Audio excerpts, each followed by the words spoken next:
I sat alone in my study on my 67th birthday, staring at my phone, showing 0 messages. The grandfather clock in the corner chimed 6 times, marking another hour of silence. My fingers trembled slightly as I opened our family group chat and typed a simple message, just wondering if anyone remembered what today is. Within minutes, my son Daniel replied with words that cut through me like ice. "We need space from you. Please don't reach out anymore." His wife Stephanie immediately liked the message. My hands shook as I realized my own family had coordinated to cut me off on my birthday. The study felt smaller than usual that evening, as if the walls themselves were closing in on me. I set my phone down on the mahogany desk that had been my father's and tried to process what had just happened. 35 years of raising Daniel, supporting him through college, celebrating his marriage to Stephanie, welcoming my grandchildren into the world, and it all came down to a cold text message on my birthday. Something felt wrong about this whole situation. Daniel had always been ambitious, maybe too ambitious, but this level of cruelty wasn't like him. Or maybe I just hadn't wanted to see who he'd become. I pulled out my laptop and logged into my banking app, hoping to distract myself with mundane financial tasks. That's when I noticed the irregularities. The family trust I'd established for emergencies showed monthly withdrawals of $15,000. My breath caught in my throat as I scrolled back through the statements. Month after month, the same amount going back 3 years. Quick mental math told me we were looking at over $500,000. The trust was meant for genuine emergencies, medical crises, or natural disasters. But the transaction details told a different story. Luxury car payments to a dealership specializing in European imports. Country club membership fees at the most exclusive golf resort in the state. Hotel charges from the French Riviera, the Swiss Alps 5-star resorts in Dubai. My stomach churned as each transaction painted a picture of lavish living, funded by money meant for security. I was about to close the laptop when an email notification popped up. It was from Jake, my younger son, who had remained notably quiet during the text exchange. The subject line read, "Dad, you need to see this." Forwarding by accident. My hands steadied as I clicked open the message. Jake's note was brief. "Dad, Stephanie accidentally included me on this email chain. I think you should know what's being discussed. I'm staying out of it, but you deserve the truth." Below was a forwarded conversation between Daniel and Stephanie that made my blood run cold. The emails detailed a plan to convince me I was showing signs of early dementia. They'd consulted with a lawyer who specialized in what they called elder financial management, though the subtext was clear. They wanted to gain control of my assets. The lawyer had provided templates for documenting concerning incidents and advised them to start suggesting medical evaluations. Stephanie had written, "We need to move faster.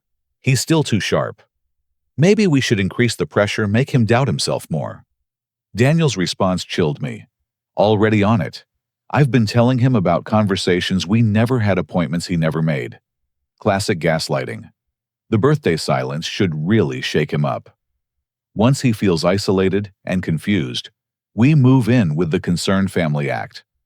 I sat back in my chair, pieces of the puzzle clicking into place. The strange looks when I said I didn't remember certain discussions. Stephanie's sudden concern about my memory issues at last month's family dinner. The neurologist appointment card I found in my mail that I never scheduled. Even finding my reading glasses in the freezer when I knew I'd left them on the kitchen counter. They weren't just planning to steal from me. They were trying to steal my mind, my sense of reality itself. The birthday abandonment wasn't casual cruelty. It was calculated psychological warfare, designed to make me vulnerable, desperate for their attention and approval. They wanted me to beg for their love, so they could swoop in as caring family members concerned about my mental state. I pulled out a legal pad and began documenting everything I could remember. Every strange incident over the past year that I'd dismissed as simple forgetfulness. The time Daniel insisted I'd promised to co-sign a business loan, I had no memory of discussing. The family dinner where Stephanie claimed I'd agreed to update my will, but couldn't recall the conversation. The mysterious charges on my credit card that Daniel said I'd authorized, but forgotten about. The trust withdrawals were just the tip of the iceberg. If they were bold enough to take $15,000 monthly without asking what else had they done, I needed to know the full scope of their betrayal before I decided how to respond. But one thing was certain: my son and his wife had declared war on me. They just didn't know that this old prosecutor still had plenty of fight left in him. As I sat in my study that night surrounded by photos of happier times, I made a decision. They wanted space. I'd give them exactly what they asked for. But first, I needed to understand just how deep this conspiracy went. Tomorrow, I would begin my own investigation. Tonight, I would mourn the son I thought I knew and prepare for the battle ahead. The grandfather clock chimed midnight, officially ending the worst birthday of my life. But as I climbed the stairs to my empty bedroom, I felt something I hadn't experienced since my days in the courtroom: the cold, focused determination of a man who refuses to be anyone's victim. They thought they were dealing with a confused old man. They were about to learn how wrong they were. 2 weeks had passed since my birthday, and I'd maintained complete radio silence with Daniel and Stephanie. The missed calls had tapered off after the first few days, though I noticed they came in calculated patterns, probably designed to look like concern while building their documentation of my deteriorating mental state. I didn't give them the satisfaction of a response. Instead, I'd been busy. My first call was to Patricia Hawkins, a former colleague from my days as a federal prosecutor. Patricia had transitioned into private investigation after retirement, and she was one of the few people I trusted completely. We met at a small diner on the outskirts of town away from familiar eyes. "Marion, you look like hell," Patricia said, sliding into the booth across from me. Her sharp eyes missed nothing, even at 71. "Feel worse than I look," I admitted, pushing a folder across the table. "I need your help, Pat. My son's trying to destroy me." She reviewed the documents I'd compiled, her expression growing darker with each page. When she reached the email exchange Jake had forwarded, she let out a low whistle. "Elder financial abuse with a side of gaslighting. Classic playbook. How much have they taken?" "Over $500,000 from the trust alone. I suspect there's more." Patricia pulled out her tablet and began taking notes.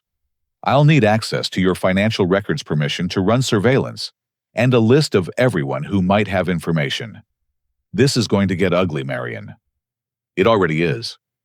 Over the following days, Patricia's investigation uncovered a web of deception that stunned even my cynical prosecutor's heart. She started by interviewing extended family members under the pretense of planning a surprise party for my upcoming 70th birthday. What she learned painted a disturbing picture. Daniel had been laying groundwork for over a year, telling relatives that I was showing signs of cognitive decline. He'd shared stories of me forgetting important dates, mixing up names, and making questionable financial decisions. My sister Ruth admitted she'd been worried after Daniel told her I'd forgotten her husband's funeral, which was particularly cruel since I'd delivered the eulogy. "He seemed so concerned," Ruth told Patricia. "Said Marion was too proud to admit he needed help." My brother William had received similar stories. Daniel claimed I'd been sending money to obvious email scams and had nearly fallen for a romance scammer online. Complete fabrications, but told with such convincing detail that William had been planning his own intervention. The surveillance Patricia arranged revealed even more disturbing behavior. Daniel was meeting regularly with a lawyer named Gregory Marsh, whose practice focused on elder care transitions. Hidden cameras in the parking lot caught Daniel's secretary, Carol Bennett, joining these meetings. The body language between Daniel and Carol suggested a relationship that went well beyond professional. "I've got photographs of them entering the Riverside Hotel together on 3 separate occasions," Patricia reported during one of our clandestine meetings. "Always midday, always for exactly 2 hours. But the real breakthrough came when Patricia accessed my credit reports. Daniel had opened 4 credit cards in my name over the past 18 months, accumulating nearly $200,000 in debt. He'd been meticulous about making payments to keep them from appearing on my radar, but the purchases told their own story. A $60,000 boat registered in Daniel's name, $40,000 in jewelry purchases, including a Cartier watch and diamond necklace that certainly weren't for Stephanie, based on the hotel records. Down payments on 2 investment properties, both tied to LLCs, that took some digging to connect back to Daniel. The power of attorney is the smoking gun, Patricia explained, showing me security footage from my bank. This was taken 6 months ago when you were in the hospital for your hernia surgery. I watched the grainy footage of Carol presenting documents to access my safety deposit boxes. The timestamp showed it was during the exact hours I was under anesthesia. Daniel had used my medical vulnerability to forge signatures on legal documents. Can we prove it was forged? Already did. The signature analysis shows clear indicators of tracing. Plus, the hospital records confirm you were sedated at the exact time the document was supposedly signed. The investigation also revealed the saddest betrayal of all. Patricia had reached out to my grandchildren through their school counselor, posing as a family services coordinator. Emma, my 16-year-old granddaughter, had broken down in tears when asked about family relationships. She said her dad told her you were sick. Patricia reported her own voice thick with emotion. That you were saying mean things you didn't really mean because your mind was going. She's been forbidden from calling or visiting. Lucas, my 14-year-old grandson, had tried to maintain contact despite his parents' orders. He'd written letters that Daniel intercepted, tried calling from friends' phones, only to have Daniel block each new number. The boy was convinced his grandfather had abandoned him. This isn't just about money, I said, feeling a cold rage building in my chest. He's stealing my family, my reputation, my grandchildren's love. Patricia nodded grimly. It gets worse. I tracked down Gregory Marsh's other clients. Your son isn't his first rodeo. He's successfully transferred assets from 3 other elderly parents in the past 5 years. One of them, Harold Morrison, died under suspicious circumstances just 2 months after signing over power of attorney. You think Daniel knows about Morrison? I think Daniel sought Marsh out specifically because of his track record. This isn't opportunistic theft, Marion. This is a calculated campaign to destroy you financially and emotionally. As Patricia compiled her evidence, patterns emerged that suggested an even deeper conspiracy. Daniel's financial advisor had connections to offshore accounts.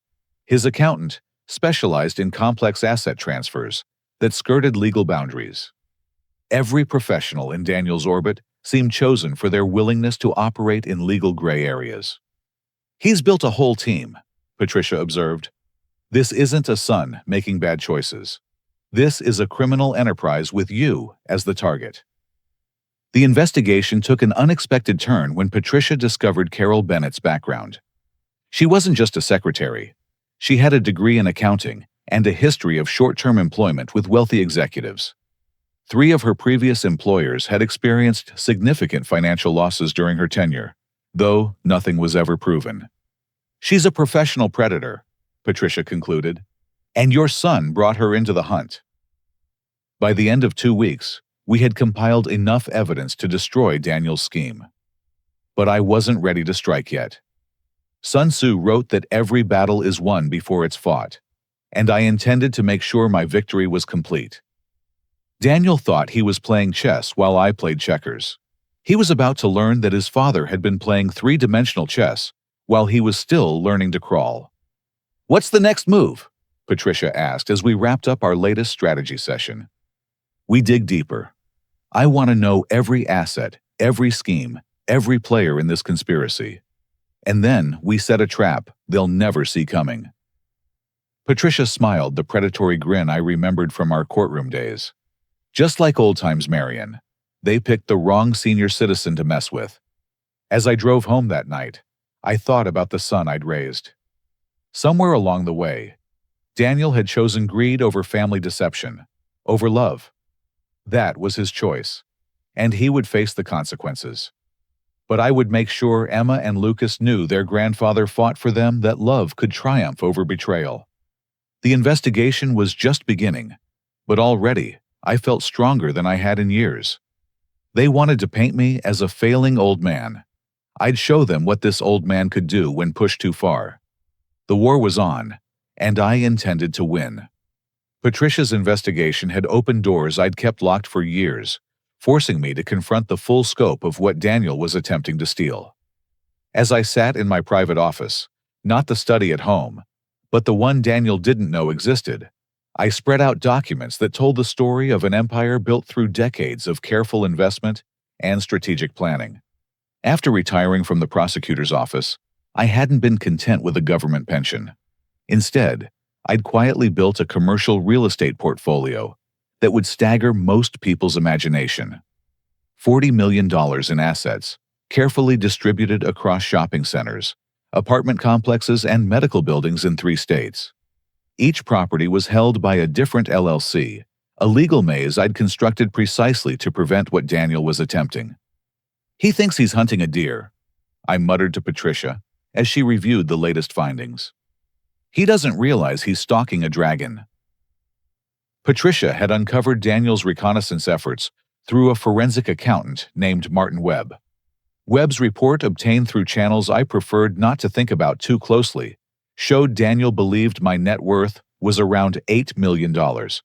He'd found the obvious accounts the family trusts the visible investments, but he'd missed the ocean beneath the surface. "Webb's good," Patricia admitted, studying his work. "But he's not that good. He completely missed your offshore holdings." Those offshore accounts, completely legal and properly reported to the IRS, contained another $15 million from international property sales. I'd partnered with developers in Canada and Mexico, riding the North American real estate boom to massive profits. Daniel had no idea these accounts existed because I'd never seen a reason to flaunt wealth. Then, there was the coin collection. $5 million in rare coins stored in a private vault that required 3 separate forms of identification to access. My father had started the collection, I'd expanded it, and it had appreciated beyond my wildest dreams. Daniel knew I collected coins as a hobby. He had no idea that hobby included a 1933 double eagle and a complete set of early American gold pieces. "Your son's playing checkers while you're playing chess on 6 boards simultaneously," Patricia observed. But the real shock came when Patricia uncovered the puppet master behind Daniel's scheme. We'd assumed Daniel was the architect of his own greed, but surveillance revealed regular meetings with Stephanie's mother, Barbara Whitman. I knew Barbara as a charming widow who doted on her grandchildren. Patricia's investigation revealed a different woman entirely. Barbara Whitman successfully contested her father's will 15 years ago. Patricia reported sliding a legal brief across my desk. She had him declared incompetent 6 months before his death, transferred all assets to her control, and left her siblings with nothing. The parallels were chilling. Barbara had used the same lawyer Gregory Marsh employed, the same tactics of isolation and gaslighting, even worked with a similar cast of corrupt professionals. She wasn't just advising Daniel. She was running the same playbook that had netted her $12 million. "It gets worse," Patricia continued. "Barbara has connections to Judge Harold Fitzgerald. He's the one who ruled on her father's competency. Guess who Daniel's lawyer has been consulting about judicial assignments? Judge Fitzgerald had a reputation for favoring family members in elder care disputes. 3 separate cases Patricia investigated showed a pattern of ruling against elderly parents in favor of adult children claiming caretaker rights. Each case involved substantial assets, and each adult child was represented by firms connected to Gregory Marsh. "They're not just planning to rob you," Patricia said quietly. "They're planning to do it with judicial approval." I felt the full weight of their conspiracy settling on my shoulders. This wasn't a misguided son making poor choices. This was a calculated assault by experienced predators who'd identified me as their next victim. Barbara had trained Daniel and Stephanie in the art of elder abuse, and they'd proved eager students. My estate attorney, Samuel Chen, called with additional disturbing news. Someone had attempted to file paperwork declaring me mentally unfit, but the filing had been rejected due to incomplete documentation. "They're testing the system," Samuel explained, "seeing what they need to make it stick. Marion, you need to take defensive action immediately." That's when I revealed my ace in the hole. 6 months ago, long before I suspected Daniel's betrayal, I'd updated my estate documents with what Samuel called a catastrophic illness clause.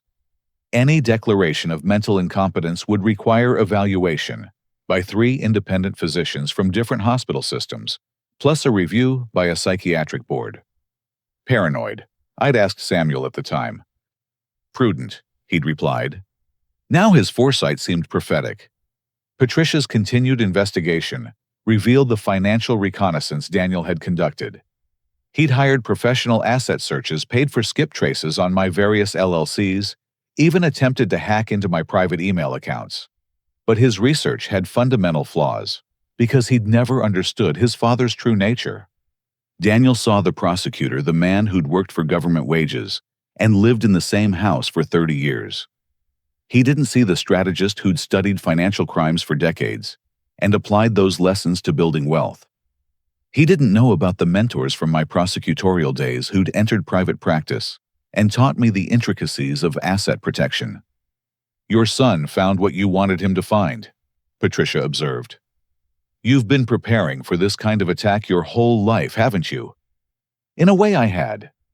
Every criminal I'd prosecuted had taught me something about vulnerability and protection. Every financial scheme I'd unraveled had shown me how to build defenses. I'd constructed my empire not just to create wealth, but to protect it from exactly this kind of betrayal. The investigation revealed one final critical detail. Barbara had grown impatient with the pace of Daniel's scheme. Intercepted communications showed her pushing for more aggressive action, suggesting they might need to create a medical emergency to speed up the process. The implications sent chills down my spine. "She's not just after your money," Patricia said grimly. "She's considering permanent solutions." That's when I knew the time for investigation was ending. I had to shift from defense to offense before Barbara escalated beyond financial crimes. But I wouldn't strike in anger or haste. I'd learned from the criminals I'd prosecuted that emotion was the enemy of effective action. "Start preparing the evidence packages," I instructed Patricia. "Everything documented, every connection mapped, every crime detailed. When we move, I want it to be overwhelming." I spent that evening in my private office, surrounded by the evidence of my life's work.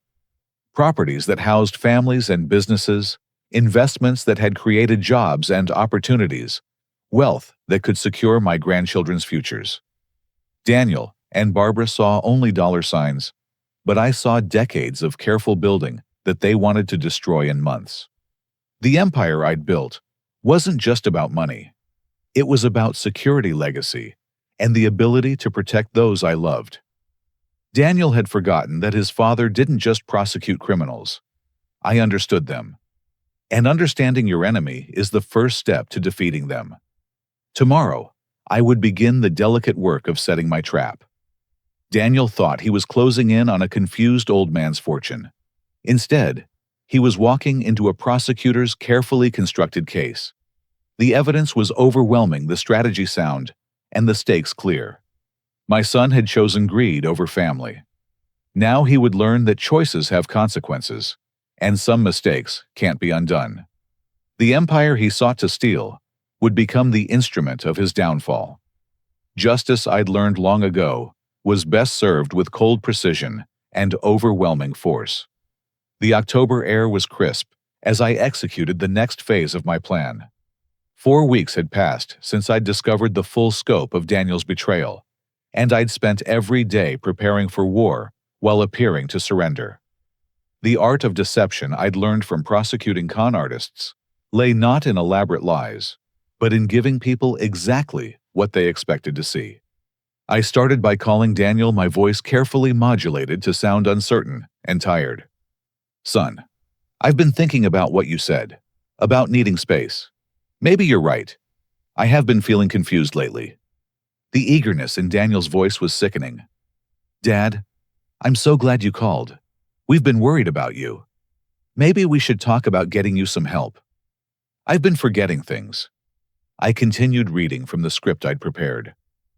Found my car keys in the refrigerator yesterday, and I could swear someone's been moving things in the house. Of course, I'd placed those keys there myself, right before making the call. Every word was calculated to feed into their narrative while being recorded for my own protection. In my state, single-party consent laws meant every conversation with Daniel was being legally documented. Dad, that sounds serious. Maybe it's time to consider other living arrangements, somewhere with professional care. I've been looking at some places, I said, injecting a note of defeat into my voice. This house is too big for just me anyway. I could practically hear Daniel salivating through the phone. We arranged for him to visit the following week to help evaluate options. The trap was baited. Working with Patricia and my attorney Samuel Chen, I spent the next days creating an impenetrable legal fortress. The centerpiece was a new revocable trust with myself as the sole trustee and a major national bank as successor trustee. Not Daniel, not any family member, but a corporate entity with no emotional connections and strict fiduciary duties. This is brilliant, Samuel said as we finalized the documents.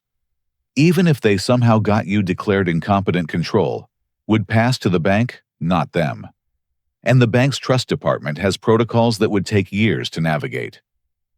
Every asset was methodically transferred into the new trust. Properties were retitled, accounts moved, investments restructured. I created a paper trail so complex that even tracking my assets would require forensic accounting skills beyond what Daniel's team possessed. More importantly, I included specific provisions that any trustee attempting to access funds would trigger automatic audits and federal reporting requirements. Patricia, meanwhile, had expanded her surveillance operation. We now had eyes on Daniel, Carol, Barbara, and even Gregory Marsh. The private investigator Patricia hired to handle the physical surveillance, a former FBI agent named Robert Stone, was building a devastating portfolio of evidence. Your son's not just cheating financially, Robert reported during one of our briefings. He's cheating, period. The photographs were damning. Daniel and Carol at intimate dinners, entering hotels, shopping for jewelry together. The metadata proved these weren't isolated incidents, but an ongoing affair spanning 2 years. Carol was wearing the Cartier watch Daniel had purchased with my stolen funds, and security footage from the jewelry store showed them selecting it together. She's not just his mistress, Robert observed. She's his partner in crime. Look at these. He produced photos of Carol meeting independently with Gregory Marsh, exchanging thick envelopes in parking garages. Financial records showed regular deposits into Carol's account that matched withdrawals from the credit cards opened in my name. She wasn't just enabling Daniel's theft. She was profiting from it directly. The most satisfying development came from an unexpected source. My doctor, Thomas Brennan, had noticed unusual patterns in Daniel's calls to his office. Marion, your son, has called 6 times this month asking about your medical history, Dr. Brennan told me during a legitimate checkup. He's particularly interested in any signs of dementia or cognitive decline. I have to tell you, this raises serious red flags for elder abuse. What do you suggest, Tom? I'd like to conduct a comprehensive cognitive evaluation. Not because I have any concerns about your mental state, but to create an unassailable medical record. If someone's trying to have you declared incompetent, this will stop them cold. The evaluation was scheduled for the exact date of Daniel's planned intervention. Another piece of the chessboard moved into position. I hired a second private investigator, Janet Williams, to focus exclusively on documenting the paper trail of Daniel's crimes. Janet was a forensic accountant who'd worked with the FBI on financial crimes, and her work was meticulous. Your son made a classic mistake, she explained. He thought spreading the theft across multiple accounts and entities would hide it. Instead, he created a pattern that screams conspiracy. Every transaction links to another, creating a chain of evidence that leads right back to him. Janet traced $50,000 that had moved from my compromised accounts through 3 shell companies before landing in an account controlled by Carol. The purpose: A, down payment on a condo where, according to surveillance, Daniel spent several nights a week. "He's literally stealing from you to fund his affair," Janet said. "No jury in the world would sympathize with that." The investigation also revealed the depth of Barbara's involvement. She wasn't just advising, she was actively participating. Bank records showed she'd received consulting fees from Daniel's business accounts that traced back to my stolen funds. She'd been paid for teaching her son-in-law how to rob me. As the weeks passed, I maintained my facade of decline while building my case. I accidentally mentioned to Daniel that I was having trouble managing my investments, practically begging him to offer his help. Each conversation was recorded, each admission documented. "Dad, why don't you let me review your portfolio?" Daniel suggested during one call. "Just to make sure everything's in order." "That might be good," I replied. I looked at my statements yesterday and couldn't make sense of them. All those numbers just swim together now. In reality, I'd spent the morning restructuring my entire investment strategy with a team of financial advisors, moving assets into vehicles that would be impossible for Daniel to access, even with power of attorney. But he didn't need to know that. The most emotionally difficult part of my preparation involved my grandchildren. Through careful investigation, Patricia had established contact with Emma's best friend's mother, who was sympathetic to my situation after her own experience with parental alienation. She agreed to pass a message to Emma that her grandfather loved her and was thinking of her every day. The response came back through the same channel Emma had been crying for weeks, convinced I'd abandoned the family. Lucas had tried to sneak out to visit me, but was caught and punished. Both children were desperate to understand why their grandfather had suddenly disappeared from their lives. I documented everything in letters I would give them when this was over, explaining how their father had forbidden contact, but that I'd never stopped loving them. Every birthday card, Daniel intercepted every phone call he blocked, every letter he destroyed. I had copies waiting for the day I could show them the truth. As Daniel's intervention approached, I made final preparations. Hidden cameras were installed throughout my house by a security firm that specialized in legal surveillance. My attorney was on standby with federal law enforcement contacts.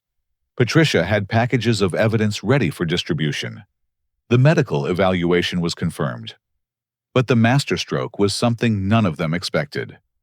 I'd reached out to Harold Morrison's widow, the woman whose husband had died under suspicious circumstances after working with Gregory Marsh. She'd suspected foul play, but could never prove it.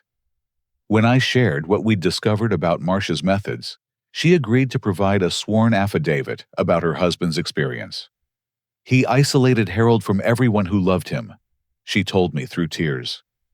"By the time we realized what was happening, it was too late. Don't let them do the same to you, Marion." I wouldn't. Every move Daniel made, I was 3 steps ahead. Every trap he set, I'd already dismantled. He thought he was the predator, and I was the prey. He was about to discover that sometimes the hunter becomes the hunted, and the most dangerous opponent is the one who knows you're coming. The night before the intervention, I stood in my study looking at family photos from happier times. Daniel as a boy, proud of his first baseball trophy.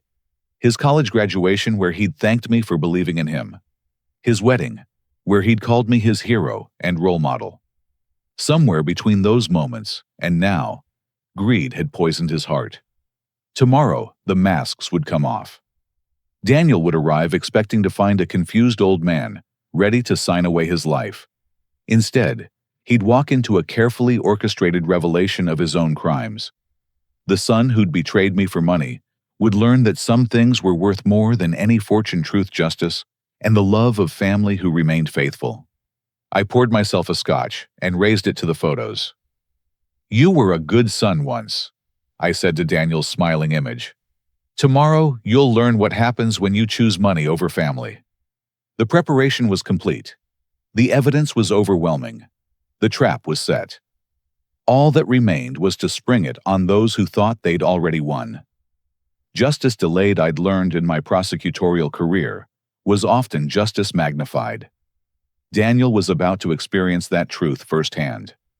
The morning of November 15th dawned gray and cold-fitting weather for what was about to unfold. I dressed carefully in my favorite cardigan and comfortable slacks, the uniform of a harmless retiree. The cameras hidden throughout my house were active, their feeds streaming to secure servers, where every word and action would be preserved as evidence. By 10 o'clock, cars began filling my driveway. Daniel arrived first, projecting false concern as he helped his mother-in-law Barbara from their Mercedes. Stephanie followed in her Range Rover, texting furiously on her phone. Through my window, I watched them gather on my porch, like vultures circling a dying animal. The doorbell rang, and I shuffled to answer it, adding a slight tremor to my hands that wasn't entirely acting. Betrayal, I discovered, aged you in ways that time alone couldn't manage. "Dad," Daniel said, his voice dripping with manufactured worry. "Thanks for agreeing to this. We're all here because we love you." I let them in, noting how their eyes immediately scanned my home, already calculating values and planning liquidations. Barbara clutched a leather portfolio that undoubtedly contained legal documents for my signature. Gregory Marsh entered last, his $1,000 suit and predatory smile marking him as the apex scavenger in this group. My living room filled with family members Daniel had recruited for his performance. My sister Ruth looked genuinely concerned. My brother William, uncomfortable but present. Several cousins and their spouses completed the audience for what Daniel assumed would be my downfall. Marion Barbara began settling into my late wife's favorite chair with presumptuous familiarity. "We're all gathered here today because we care about your well-being." I nodded slowly, letting my eyes drift unfocused for a moment. "I appreciate everyone coming, though I'm not quite sure why you're all here." Daniel jumped in eagerly. "Dad, we've noticed some concerning patterns. The forgetfulness, the confusion. Just last month, you called me 3 times in one day asking the same question. Complete fabrication, but I played along." "Did I? I don't remember that." "And there's the financial situation." Stephanie added, her voice pitched to sound caring, rather than calculating. "Some unusual withdrawals and purchases that don't seem like you." The irony of my daughter-in-law expressing concern about unusual withdrawals while wearing jewelry purchased with my stolen money wasn't lost on me. The Tiffany bracelet on her wrist had appeared on my compromised credit card statement. "I have been worried about my accounts," I admitted truthfully. "Money seems to disappear without explanation." Gregory Marsh leaned forward, radiating false sympathy. "Mr. Walker, I specialize in helping families navigate these difficult transitions. Cognitive decline is nothing to be ashamed of. With proper management, we can ensure your assets are protected, and your care is guaranteed." "Is that what this is about?" I asked, allowing a note of fear to enter my voice. "You all think I'm losing my mind." Ruth reached for my hand, tears in her eyes. "Marion, Daniel told us about the incident at the bank, how you accused them of stealing when you'd simply forgotten making withdrawals. Another complete fabrication, but Daniel had laid his groundwork well. I saw how thoroughly he'd poisoned the well of family opinion, turning my loved ones into unwitting accomplices in his scheme." "Perhaps you're right," I said slowly. "Maybe I do need help. What are you suggesting?" Barbara opened her portfolio with the efficiency of a practiced predator. "We've prepared some documents that would protect you, Marion. A power of attorney that would allow Daniel to manage your affairs, ensuring bills are paid and investments are handled properly. And information about some wonderful assisted living communities where you'd receive excellent care." "I see." I took the documents with shaking hands, making a show of squinting at the text. "This is a lot to process. My reading glasses. Where did I put them?" I patted my pockets theatrically, while Daniel and Barbara exchanged satisfied glances. They thought they were watching a confused old man fumbling toward surrender. In reality, I was watching the timer on my phone, counting down to the moment when their world would shatter. "Before I sign anything," I said hesitantly, "shouldn't I have my doctor review this?" Make sure I understand what I'm agreeing to. Dad, we've already consulted with medical professionals. Daniel lied smoothly. They agree this is the best course of action. Oh, good, I replied. Then you won't mind that I scheduled my own evaluation for today. The doorbell rang precisely on cue. Daniel's face showed the first crack in his confident facade as I shuffled to answer it. Dr. Thomas Brennan entered, followed by Patricia Hawkins and my attorney Samuel Chen.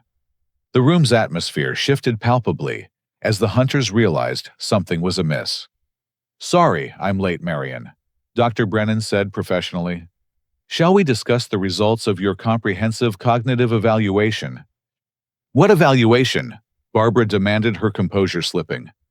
Dr. Brennan pulled out his tablet official medical documents displayed on the screen. Mr. Walker underwent 6 hours of testing last week. Cognitive function, memory assessment, psychological evaluation, even advanced brain imaging. I am pleased to report that Marion shows no signs whatsoever of dementia, Alzheimer's, or any cognitive impairment. In fact, his mental acuity scores in the 95th percentile for his age group. The silence was deafening. Daniel's face cycled through confusion, anger, and the dawning realization that he'd walked into a trap. Furthermore, Dr. Brennan continued, during my investigation, I discovered multiple attempts to access Mr. Walker's medical records without authorization. That's a federal crime, and I've reported it to the appropriate authorities. Dad. Daniel started, but I raised my hand to silence him. Patricia, I said calmly, would you share what your investigation uncovered? Patricia opened her briefcase and began distributing packets of evidence to the stunned room. Over the past 2 months, I've documented systematic theft, fraud, and conspiracy to commit elder abuse. Daniel Walker and Barbara Whitman, with the assistance of Carol Bennett and Gregory Marsh, have stolen over $700,000 through fraudulent trust, withdrawals, unauthorized credit cards, and forged documents. Ruth gasped, dropping the papers as if they burned. William's face darkened as he scanned the bank statements and credit card records. The cousins who'd come to support Daniel were backing toward the door. This is ridiculous, Daniel blustered. You can't prove any of this. Actually, I can, Patricia replied coolly. She pulled out a tablet and began playing audio recordings. Daniel's voice filled the room. Once he signs the papers, we move fast. Liquidate the obvious assets first, then work through the shell companies. Barbara says we need at least 6 months before anyone might challenge the competency ruling. Barbara's recorded voice responded, remember, the key is isolation. Cut him off from anyone who might question what's happening. We did the same thing with my father. The room erupted. Ruth turned on Daniel with fury I'd never seen from my gentle sister. You told me Marion was sick. You made me doubt my own brother. The recordings continue for hours, Patricia said over the chaos, including discussions of increasing Marion's medication to enhance confusion plans, to have him institutionalized, and detailed strategies for hiding stolen assets. Samuel Chen stepped forward with official-looking documents. I've prepared cease and desist orders for everyone involved in this conspiracy. Additionally, federal prosecutors have been briefed on the interstate fraud components of this case. That's when the doorbell rang again. 2 federal marshals entered their presence, transforming family drama into criminal proceedings. Daniel Walker, the senior marshal asked, we have a warrant for your arrest on charges of elder abuse, wire fraud, and conspiracy. Barbara Whitman, Gregory Marsh, you're also under arrest. The next moments were chaos. Daniel lunged toward me, rage replacing his carefully crafted concern. You set me up! You senile old bastard! The marshals restrained him efficiently, while Barbara tried desperately to destroy documents from her portfolio. Carol Bennett, who'd been texting furiously in the corner, made a break for the door, only to find Patricia's security team waiting outside. Wait, Stephanie said, her face pale with panic. I didn't know. I swear I didn't know about any of this. Patricia produced another set of photographs, these showing Daniel and Carol in compromising positions. Really? You didn't know your husband was having an affair with his secretary? funding it with stolen money, meeting with lawyers to have his father declared incompetent. Stephanie's expression transformed from panic to fury as she processed the betrayal. She turned on Daniel with venom that made my sister's anger look tame. "You told me we were protecting him," she hissed. "You said the money was from bonuses. You lying, cheating bastard, and with Carol, that trashy gold digger." "Stephanie," Barbara commanded, "don't say another word." But Stephanie was beyond her mother's control. "Shut up, Mother. This was all your idea, wasn't it? Just like with Grandpa. You're poisoned, both of you." "Mrs. Walker," Samuel said quietly, "if you have information about this conspiracy, now would be the time to share it. Cooperation could mean the difference between prosecution and immunity." The dam broke. Stephanie pulled out her phone and began scrolling through messages. "I have everything. Every text, every email. Mom and Daniel planning this whole thing. I was scared.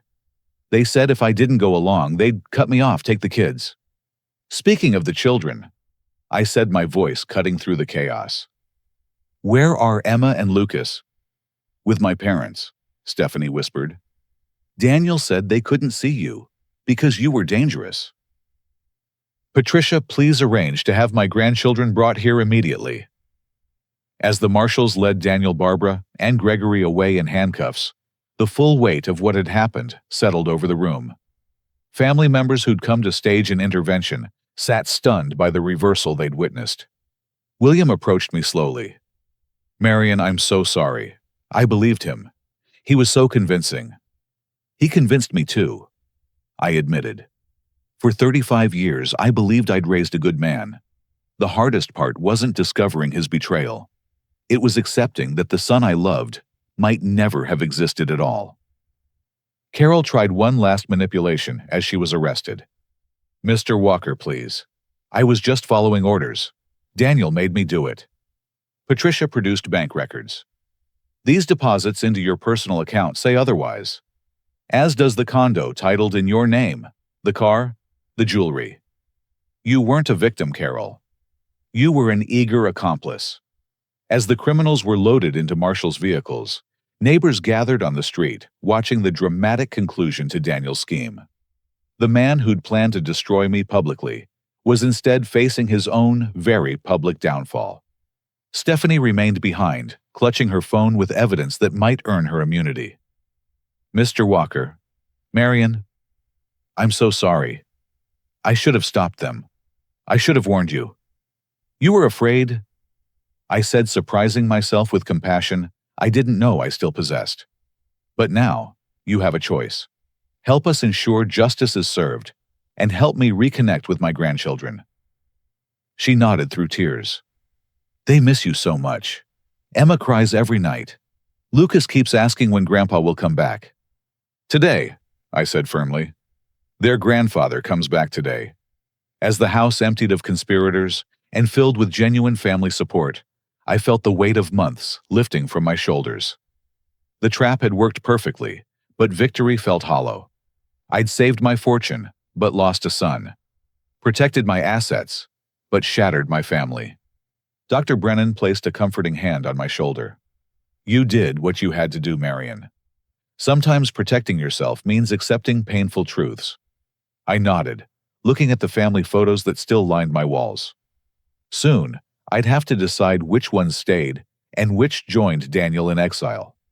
But for now, I had grandchildren to reunite with, and a family to rebuild from the ashes of betrayal. The trap had been sprung, the criminals caught, and justice set in motion. But the real work healing the wounds left by greed and deception was just beginning. At least now, with truth exposed and lies swept away, that healing could finally start. The living room that had hosted Daniel's failed ambush transformed into a war room of truth. Family members who'd arrived as unwitting accomplices now sat as witnesses to one of the most comprehensive exposures of fraud I'd orchestrated in my career. The afternoon sun cast long shadows through the windows, appropriate lighting for bringing dark secrets into the light. I stood before them, no longer the confused elder they'd expected to find, But the federal prosecutor, they'd forgotten I'd been. Patricia had arranged the evidence on display boards like we were presenting to a jury, which in a way, we were. What you're about to hear will be difficult. I began my voice, carrying the authority of decades in courtrooms. But you deserve the complete truth about how Daniel and Barbara orchestrated this betrayal. Patricia activated the first recording. Daniel's voice, captured during a meeting with Gregory Marsh, filled the room with calculating coldness. The old man's sitting on at least 40 million, probably more. Barbara says we need to move fast before he catches on. Once we have him declared incompetent, we liquidate everything. I've already identified buyers for the commercial properties. Ruth covered her mouth in horror. William's fists clenched as Daniel's voice continued discussing their father like a business acquisition, rather than a parent. The beauty is, Daniel continued on the recording, he trusts me completely. Keeps talking about leaving a legacy for the grandkids. Well, their legacy is going to fund our retirement at 35. Barbara's recorded voice interjected with chilling expertise. Remember, document everything that can be twisted into cognitive decline. If he forgets where he put his keys, it's dementia. If he questions a charge, it's paranoid delusions. Build the narrative piece by piece. Patricia paused the recording to let the impact sink in. This conversation occurred 6 months ago. Every family gathering since then has been reconnaissance for their scheme. I pulled up financial records on the screen, my hands steady despite the emotion coursing through me. Daniel accessed my accounts 143 times in the past year. Each access corresponded with unauthorized withdrawals, transfers to shell companies, or credit applications. The evidence was mathematical in its precision. Funds flowed from my accounts through a web of transactions designed to obscure their path. But Patricia and her team had untangled every thread. The final destinations were always the same: Daniel's control, Carol's lifestyle, or Barbara's consulting fees. But the financial theft was only part of their plan. I continued bringing up medical records. Dr. Brennan discovered 17 attempts to access my medical history, 5 forged referrals to neurologists, and 3 falsified insurance claims for psychiatric treatments I never received. My nephew Marcus, who worked in healthcare, examined the documents with professional fury. They were building a false medical history. Any doctor reviewing these would assume you had documented cognitive issues going back years. Precisely, Patricia confirmed. Gregory Marsh has used this exact strategy in 3 previous cases. We have affidavits from families who lost everything to his schemes. That's when I revealed the full scope of Carol Bennett's involvement. The screen displayed surveillance photos that made the room collectively gasp. Carol and Daniel entering hotels shopping for jewelry, dining at restaurants where single meals cost more than most people's monthly groceries. The woman Daniel was sleeping with, I said, forcing the words past the betrayal they represented, wasn't just his mistress. She was his partner in a criminal enterprise. Financial forensics showed Carol's transformation from a modestly paid secretary to a woman with real estate holdings, luxury vehicles, and investment accounts totaling $2 million. Every cent traced back to my stolen funds. She seduced my son, Stephanie said bitterly. Or maybe he seduced her. Either way, they deserved each other, both willing to destroy family for money. The room turned to Stephanie with mixed reactions. Some saw a fellow victim, others an accomplice. I raised my hand for silence. Stephanie has provided crucial evidence, I announced. Her cooperation is the only reason she's not in handcuffs with the others. Stephanie connected her phone to the display system, her hands trembling as she revealed months of text messages between Daniel and Barbara. The conspiracy laid bare in their own words was more damning than any prosecutor's narrative. Barbara's texts were particularly cold. Stop being sentimental. Your father is just an obstacle to generational wealth. My father felt betrayed too, right until the morphine kicked in. The room exploded. William jumped to his feet, rage replacing his earlier guilt. She killed her own father. We can't prove murder, Patricia said carefully.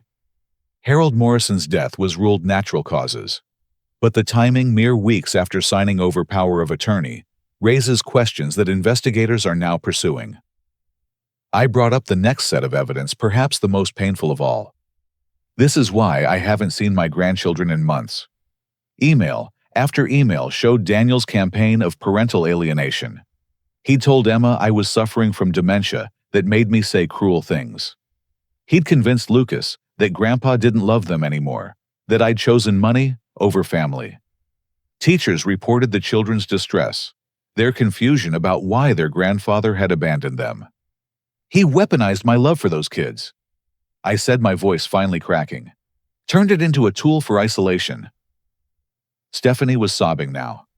I fought him on that. It's the only thing I pushed back on. But he said if I didn't support the story, he'd divorce me and claim I was an unfit mother.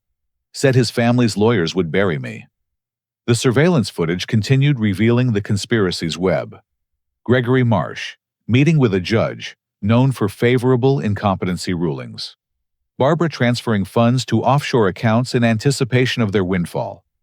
Daniel, researching international real estate, planning a life of luxury built on his father's destruction. Then came the recording that changed everything. Barbara, caught on a hidden camera in her own home, spoke freely to a friend about their plans. The old fool has no idea what's coming. Daniel's played the devoted son perfectly. By Christmas, we'll have control of everything. Marion will be in some nursing home drooling into his pudding while we divide up his empire. It's almost too easy. Her friend's voice responded uncertainly. But what if he fights back? What if he realizes what's happening? Barbara's laugh was chilling. Then we accelerate the timeline. There are ways to ensure cooperation. A little something in his coffee, a bad fall down the stairs. Accidents happen to elderly men living alone. The recording ended with deadly silence. The conspiracy had crossed from financial crimes to potential murder plotting. Several family members looked physically ill. Ruth was crying silently, mourning the nephew she thought she knew. Patricia produced the final piece of evidence, a document that shifted the entire narrative. 3 days ago, Stephanie provided this. It's a life insurance policy Daniel took out on Marion 6 months ago. $5 million with Daniel as sole beneficiary. I didn't know about it until I found the papers in his office, Stephanie said quickly. That's when I realized this might not stop at financial theft. The weight of premeditation settled over the room like a shroud. My son hadn't just planned to rob me. He'd prepared to profit from my death. Every family dinner, every phone call, every expression of concern had been calculated manipulation leading toward this end. There's more, I said quietly. Patricia discovered Daniel had researched untraceable poisons, hired a consultant about managing elderly relatives, and met 3 times with a man later convicted of elder abuse resulting in death. The evidence was overwhelming, painting a picture of calculated evil that shocked even those who'd witnessed the earlier revelations. Daniel wasn't a son corrupted by greed. He was a predator who'd identified his father as prey. Emma and Lucas arrived, then brought by Stephanie's parents who'd been caring for them. The children stood in the doorway, uncertain and afraid. Emma's eyes found mine across the room, and the hope that bloomed there broke my heart. "Grandpa," she whispered, "is it really you? Dad said you were sick, that you didn't remember us anymore." I opened my arms and both children ran to me, months of forced separation, ending in tearful embraces. Lucas clung to me like he'd never let go again. "I never forgot you," I told them fiercely. "Not for 1 second. And I never stopped loving you." "Dad said you hated us," Lucas mumbled against my shoulder. "Said you chose money over family." "Your father lied," I said simply. "About many things. But you're here now, and that's what matters." As the children settled beside me, protected from the worst of the revelations, but understanding their world had fundamentally changed, I made a decision. "Everyone in this room has a choice," I announced.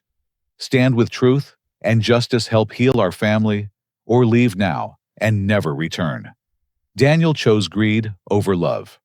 Barbara chose cruelty over compassion. They made their choices, and they'll face the consequences. But the rest of us can choose differently. One by one, family members voiced their support. Apologies flowed along with promises to help rebuild what Daniel had tried to destroy.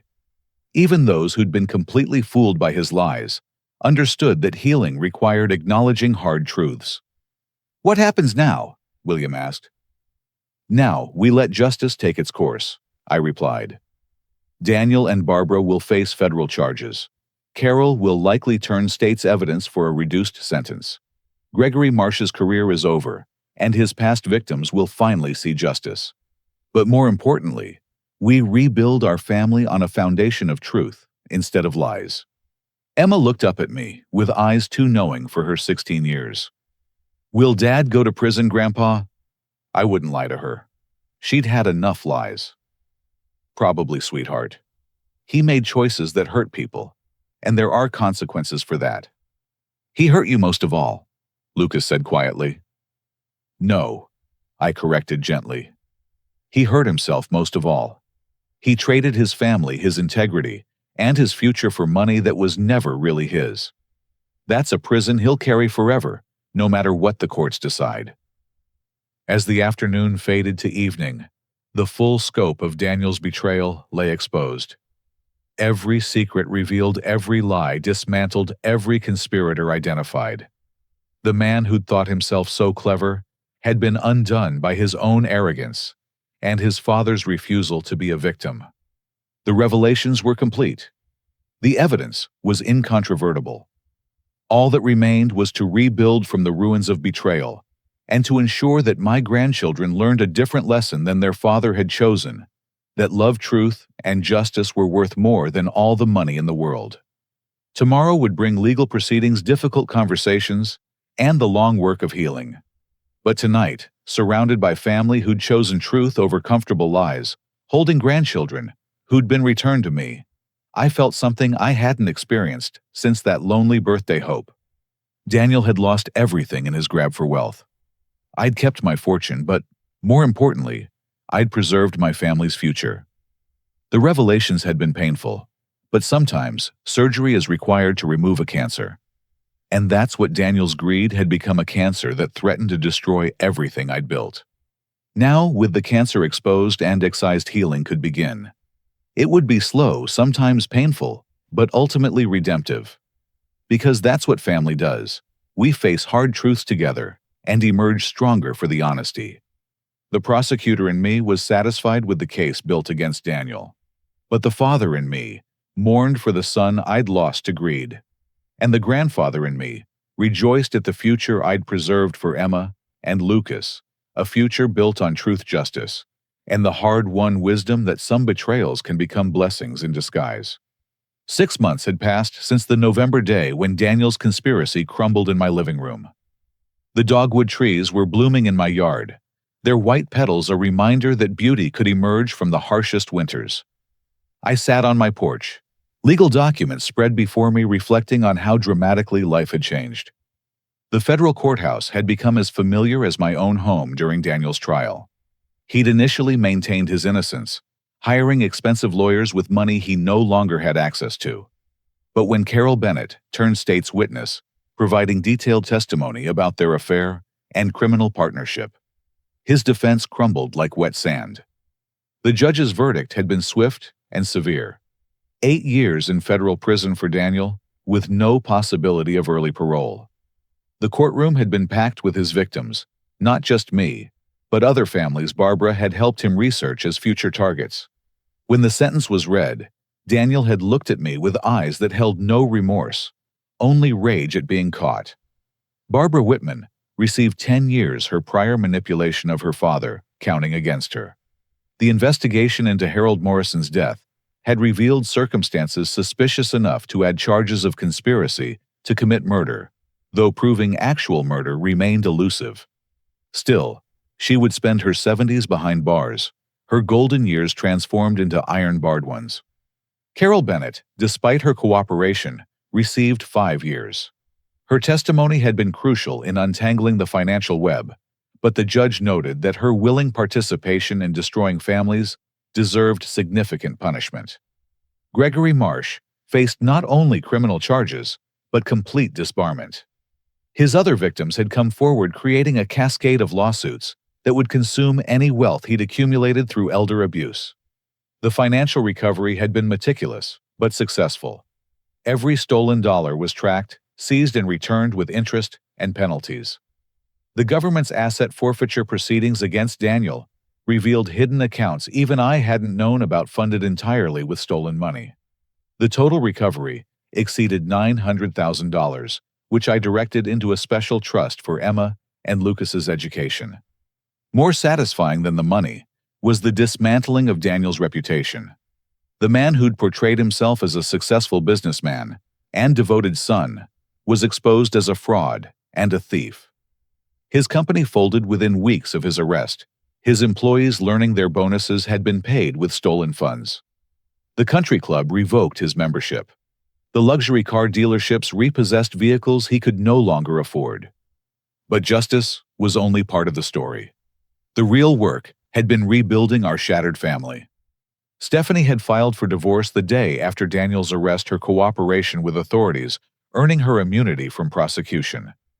The divorce had been brutal, but brief, Daniel having no resources to fight with and no moral ground to stand on. She'd gained full custody of Emma and Lucas, without contest Daniel's criminal status, making him an unfit parent in any judge's eyes. To my surprise and initial skepticism, Stephanie had worked hard to repair our relationship. She brought the children to visit twice a week, every week, rebuilding bonds Daniel had tried to sever. She'd entered therapy to understand how she'd been manipulated and to ensure she never fell into such patterns again. I was weak, she'd told me during one particularly honest conversation. I saw the money, the lifestyle, and I didn't ask questions I should have asked. But I swear to you, Marion, I never knew how far it had gone. And I'll spend the rest of my life making sure Emma and Lucas understand that family isn't about money. The transformation in my grandchildren had been remarkable. Emma, freed from her father's lies, had blossomed into a confident young woman. She joined her school's debate team, channeling her intelligence into advocacy, rather than the manipulation her father had modeled. Her latest project was a presentation on elder abuse, turning our family's pain into education for others. Lucas had struggled more, initially confused by his father's absence and the complete upheaval of his world. But with therapy and consistent love, he'd begun to heal. He'd started visiting me independently, riding his bike the 3 miles to my house, just to do homework in the same study where his father had planned betrayal. The boy found comfort in reclaiming spaces poisoned by lies. Grandpa Lucas had asked one afternoon, "Do you think Dad ever really loved us?" I'd considered lying, softening the blow. But this family had suffered enough from dishonesty. "I think he loved you in his way," I'd answered carefully. But his love for money became stronger than his love for people. That's the choice he made, and it's the saddest choice a person can make. The extended family had undergone its own healing process. Ruth and William had become fixtures in my life again, our sibling bonds strengthened by surviving betrayal together. They'd both apologized countless times for believing Daniel's lies, but I held no grudge. Con artists succeed because they're convincing, and Daniel had learned from the best in Barbara. The ripple effects of justice extended beyond our immediate family. Patricia's investigation had uncovered a network of elder abuse conspirators, leading to a federal task force focused on protecting vulnerable seniors. 3 other families recovered stolen assets. 2 elderly men were removed from dangerous situations before harm could escalate. I'd used my experience to establish the Marion Foundation for Elder Justice. With an initial endowment of $10 million, the foundation provided legal resources for elder abuse victims, funded investigations into suspicious circumstances, and educated families about warning signs. In our first 6 months, we'd helped 47 families protect their elderly members from financial predation. The foundation's first major victory came when we exposed a ring of corrupt guardians who'd been systematically draining estates of elderly wards. Using tactics I'd learned from prosecuting and being targeted by such schemes, we'd built cases that resulted in 15 convictions and the recovery of $30 million for victims. Dr. Brennan had joined our board of directors, lending medical expertise to identifying abuse, masked as natural decline. Patricia ran our investigative division with a tenacity that had saved me. Even Stephanie contributed, sharing her story at seminars to help family members recognize when they're being manipulated into complicity. "You've turned poison into medicine," Patricia observed during a recent board meeting. "Daniel tried to destroy you, and instead, you've built something that will protect thousands of others." The irony wasn't lost on me. Daniel's greed had ultimately created far more good than he'd ever accomplished through legitimate means. His betrayal had become a catalyst for justice that would outlive us all. I'd restructured my estate planning with new wisdom. The bulk of my assets would fund the foundation in perpetuity, ensuring no future family member could be tempted by sudden wealth. Emma and Lucas would receive generous educational trusts and modest inheritances tied to their own achievements. They'd have opportunities, not windfalls. Jake, my younger son, who'd maintained his integrity throughout the ordeal, had been brought into the family business operations. His neutrality during the crisis had initially frustrated me, but I'd come to appreciate his refusal to take sides without facts. He now managed several properties with a fairness that honored both profit and humanity. "I'm proud of you, Dad," Jake had said recently. "Not for being rich or successful, but for refusing to be a victim. You showed us that strength isn't about never being betrayed. It's about how you respond to betrayal." On this spring morning, as I reviewed the latest foundation cases, Emma arrived with fresh-baked cookies and homework questions. At 17, she'd developed my analytical mind and her grandmother's compassionate heart.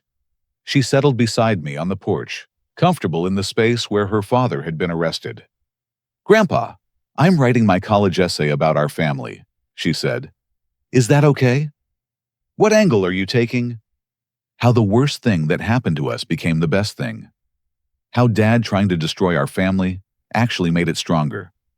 How you choosing justice over easy forgiveness taught me that real love includes accountability." I smiled, pride warming my chest. That's a story worth telling. Lucas joined us an hour later, muddy from baseball practice, but grinning with the uncomplicated joy that had returned to his life. He'd made the varsity team as a freshman, channeling his energy into sports, rather than the confusion that had nearly consumed him. "Mom says we're having dinner here tonight," he announced. "She's bringing that pasta you like." These dinners had become weekly traditions, our strange reconstituted family gathering around my table. Stephanie and the kids, Jake and his family, Ruth and William Cousins, who'd stood by truth.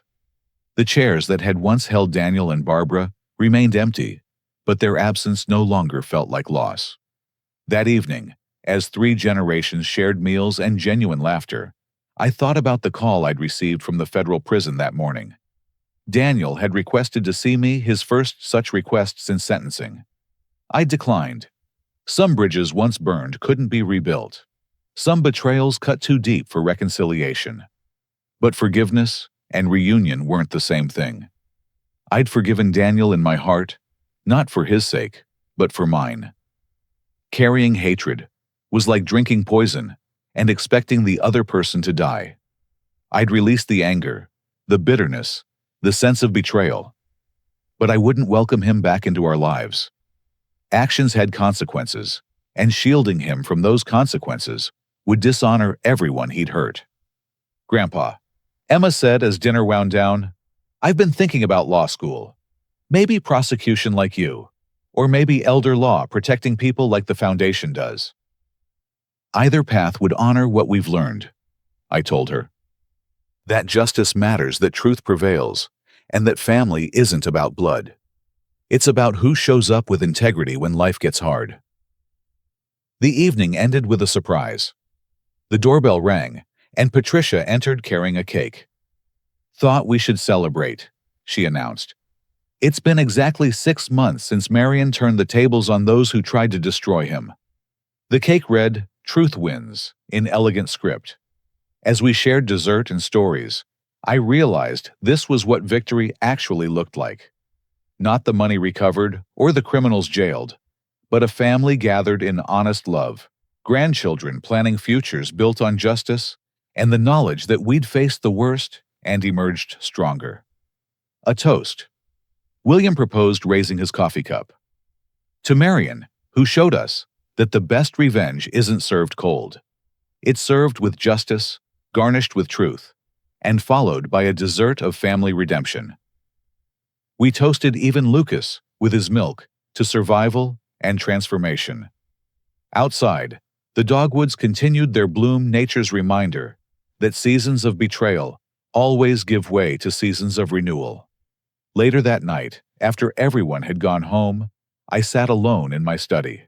The family photos still lined the walls, though Daniel's had been quietly removed. In their place hung letters from families the foundation had helped, testimonies to how one man's betrayal had become many families' salvation.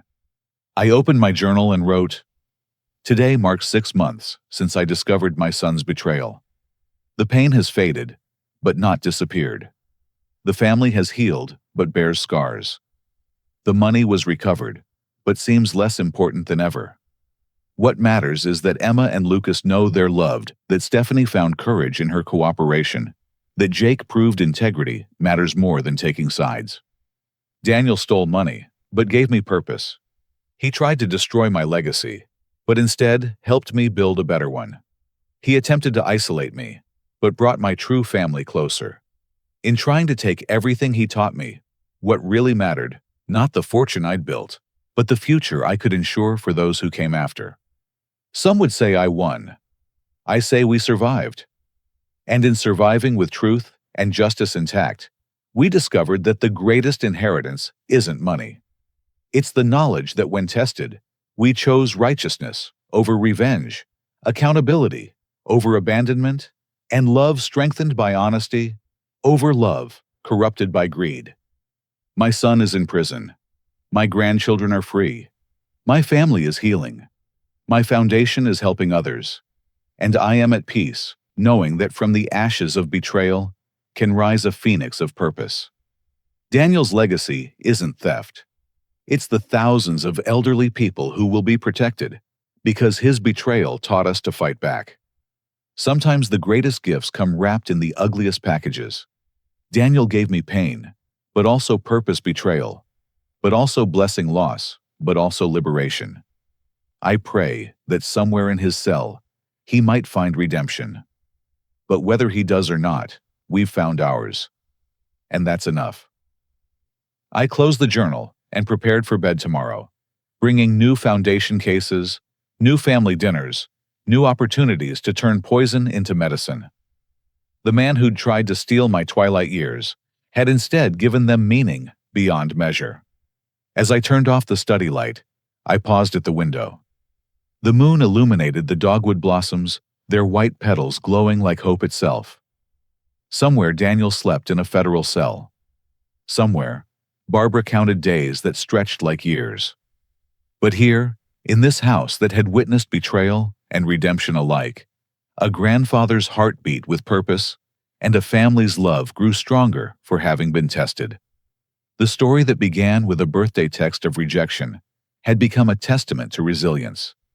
The son who'd chosen greed over grace had inadvertently chosen our salvation. And in that cosmic irony lay the deepest truth of all, that sometimes our greatest tragedies become our most profound triumphs, not in spite of the pain, but because of what we choose to do with it. Justice had been served. The family had been saved. The future had been secured. And Marion Walker, 70 years old, and wiser for his wounds, slept peacefully, knowing that the best revenge truly was a life well lived, a family well loved, and a legacy that would protect the vulnerable long after he was gone. The end had become a beginning. The betrayal had become a blessing. And the man who'd refused to be a victim had become a victor in ways his betrayers could never understand. That was the ultimate justice, the perfect redemption, and the sweetest revenge of all. Dear friends, as I share this story with you, I wonder, have you ever faced betrayal from someone you trusted completely? How did you find the strength to seek justice while still protecting your heart from bitterness? I'd love to hear your thoughts in the comments below. If this story touched your heart or reminded you of the importance of protecting our elderly loved ones, please hit that like button and share it with someone who might need to hear it. And if you haven't already, consider subscribing to hear more stories about triumph over adversity, justice over deception, and the power of truth to heal even the deepest wounds. Thank you for joining me on this journey from betrayal to redemption. Remember, you're never too old to fight for justice, never too wounded to heal, and never too betrayed to find purpose in your pain. Until next time, may your families be bound by love, your hearts protected by wisdom, and your futures secured by truth. God bless and take care of one another.